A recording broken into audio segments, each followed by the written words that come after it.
Is it possible to rebuild BMW engine for only $200? I think yes, but this BMW N63 engine hydrolocked and bent connecting rod. Now the real question is whether cylinder wall survived. Because if the wall is too damaged, this entire engine block has to be replaced, making this whole build way over $200.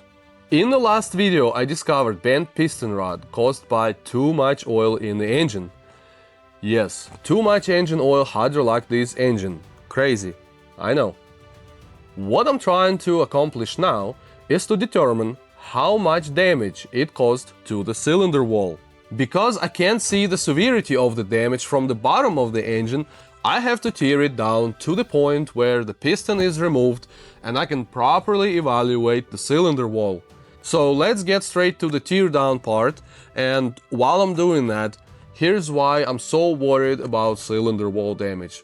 When the rod is bent, the piston doesn't move straight in the cylinder anymore.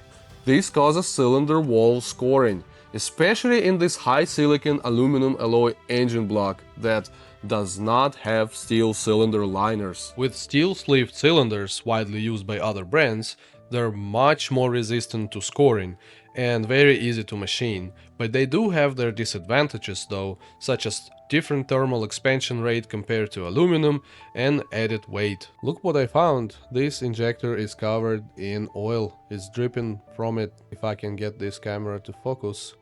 This is index 12 injector, which is less problematic, but it's a good time to replace this valve cover gasket so it doesn't leak oil on the injectors. Something else I discovered, look at how much oil is in this intake manifold.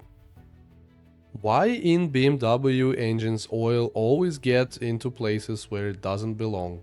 I think this N63 engine is a good example of a pressure from project manager on engineers and limitation by finance department. This is why the oil separator on this engine is not very effective, because the cost didn't justify the profit. Another symptom of failing oil separator is when this heat shield, located directly below turbo inlet pipes, looks like this, all covered in oil. I also want to briefly touch the Vana solenoid issue. I keep hearing on different forums how they go bad and you need to replace them, they are clogged, try to clean them. Yes, they can go bad, but in my experience, if they are clogged, then you have a bigger issue. Figure out what in your engine is wore out to the point where it starts clogging these solenoids. In my case, twice, it was a wearing out rod bearings. Not on this specific engine, but just to give you an idea. Keep your oil intervals tight and pay attention to what your solenoids get clogged with. Electronically, they may even last the lifetime of the engine, it's just when they start sticking, that's when they start failing. Now the timing. Most BMW engines have some kind of crankshaft and camshaft locking tools, which would slide in this opening to lock the crankshaft in place and align these two lines together. But I don't always have special timing tool for every BMW engine, and I've done it without special tools in the past, and it worked, as long as you pay attention and you make sure everything aligns perfectly. I think BMW engines are very easy to work on, and you don't even need any special tools to depress timing chain tensioner like on some other engines. You can just rotate the camshaft to compress the tensioner, and that's it. Then you can disassemble everything.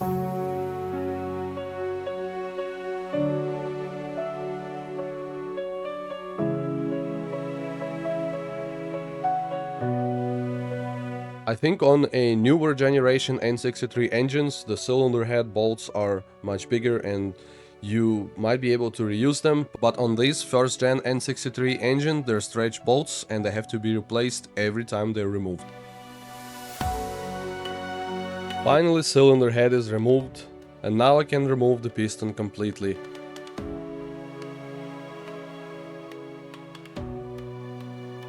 Yeah, it's pretty good idea to remove cylinder head gasket first.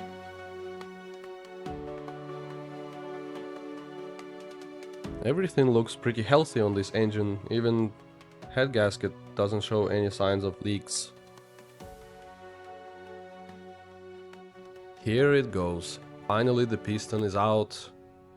Just look at it. Look how crooked that piston is. That's what happens when engine hydrolocks. Here is a closer look at the rod. When comparing side by side with a ruler, it looks even worse. The piston also show uneven wear marks, but this one is easy. I can just buy a complete piston on eBay from a used engine. The biggest question is, if there is uneven wear on a piston, there must be uneven wear on the cylinder wall. And that's a deciding moment. That cylinder wall, it doesn't look good. This is a lot of damage. There is a vertical scoring and vertical damage where piston was touching the cylinder wall, and also many horizontal marks. Most of this I can't feel with my nail though, but some of this top damage is pretty significant. But this top damage seems to be above where the piston ring slide. Because piston was not straight, only the top edge of it is what caused the most damage at the top. But this is not a working area where the piston ring slides. Maybe I've got lucky and I will be able to fix this. But here's the catch. Alusil is used to cast entire engine blocks. There is no coating. The cylinder wall is raw aluminum that undergoes a special chemical etching process to expose the hard silicon crystals. The piston rings then ride directly on the aluminum block surface, specifically on these exposed silicon particles. This creates a durable wear-resistant cylinder bores without requiring iron liners. Primarily used by European manufacturers like BMW, Audi and Porsche, it offers low friction, excellent heat dissipation and reduced weight, though it requires specialized delicate reconditioning techniques, and if the damage is too deep, then simple honing may not be enough. At this point I only have two options. Option 1, I replace the entire engine block just to be on the safe side. And option 2, I try to fix it, but there is a risk behind it.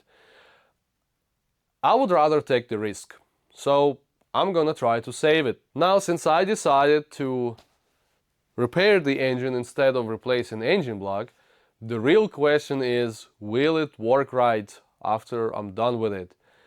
I guess we will find out, but for now, I'm gonna order a used piston and a gasket set, which is still under $200. Once I receive all these parts, I'm gonna start rebuilding this engine in the next video.